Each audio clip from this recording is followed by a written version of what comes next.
महाराष्ट्र की राजनीति में फिर से एक बार दबाव नीति शुरू हो गई है। एकनाथ शिंदे ने पहले से ही 8 सीटें जारी की है और उन पर अभी कई उम्मीदवार बदलने का दबाव शुरू हो गया है। क्या एकनाथ शिंदे भाजपा के सामने झुकेंगे? इससे बात करने के लिए हमारे साथ इस वक्त जुड़े हुए हैं हमारे शिवसेना के पूर्व मंत्री सुरेश नवले जी। नवले जी, क्या लगता है आपको, एकनाथ शिंदे को झुकाने की कोशिश हो रही है? आपको क्या लगता है? नहीं, भारतीय जनता पार्टी की ओर से सीएम साहब को झुकाने की कोशिश हो रही है, मगर सीएम साहब झुकने वाले व्यक्तिमत्व नहीं है। वो तो जुझारू है और हमें विश्वास है कि हमारे जो प्रत्याशी के तौर पर जिनके नाम घोषित हुए हैं उनको नहीं बदलेंगे, हमें विश्वास है। कई जगहों को लेकर वाद विवाद सामने आ रहा है, जैसे हाथकणंगले है, हिंगोली है, नासिक की सीट अभी जारी नहीं की है, लेकिन उस पर भी कभी घमासान शुरू है। आपको क्या लगता है, ऐसा दबाव क्यों कर रहे हैं? भारतीय जनता पार्टी दबाव कर रही है।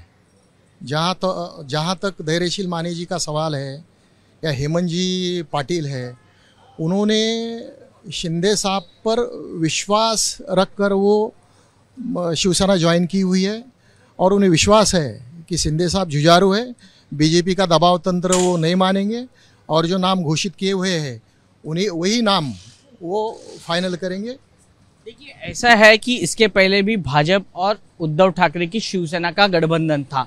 ऐसे में सीटों को बंटवारे को लेकर, दिए हुए वचनों को लेकर उनमें अनबन हो गए और वो युति टूट गई है। अभी फिर से एक बार वही चित्र हमको सामने दिखाई दे रहा है कि दोनों में अनबन दिख रहे हैं और दोनों में वाद विवाद अभी बढ़ते जा रहे हैं। क्या लगता है आपको, ये युति टिक पाएगी?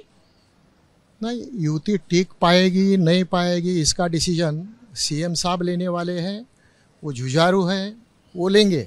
लेकिन हम शिव सैनिक और जो कार्यकर्ता है उनकी भावना ये है कि भारतीय जनता पार्टी ने मित्रों को पहले ख़त्म करो, ये जो राजनीति है वो समाप्त करना चाहिए।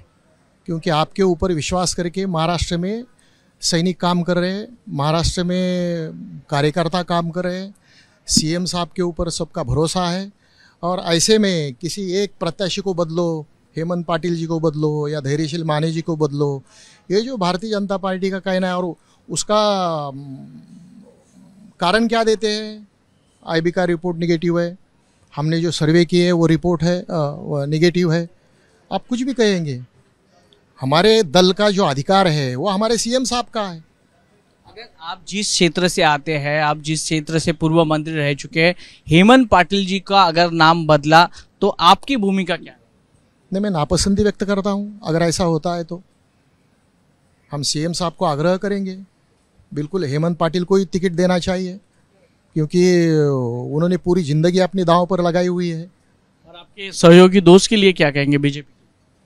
नहीं, बीजेपी की राजनीति तो गलत ढंग से महाराष्ट्र में दिखाई दे रही है। जो उनकी राजनीति दिखाई देती है वो हमें पसंद नहीं है। तो ये थे सुरेश जी नवले, पूर्व मंत्री रह चुके हैं और इन्होंने जो बयान दिया है कि बीजेपी जो इनका सहयोगी मित्र रह चुके हैं, बीजेपी के साथ इनकी सत्ता है, उसको लेकर ये शिवसेना के कई लोग नाराज अब सामने आ रहे हैं। कैमरा पर्सन धर्मेंद्र पांडे के साथ वैभव परब, एबीपी न्यूज, मुंबई।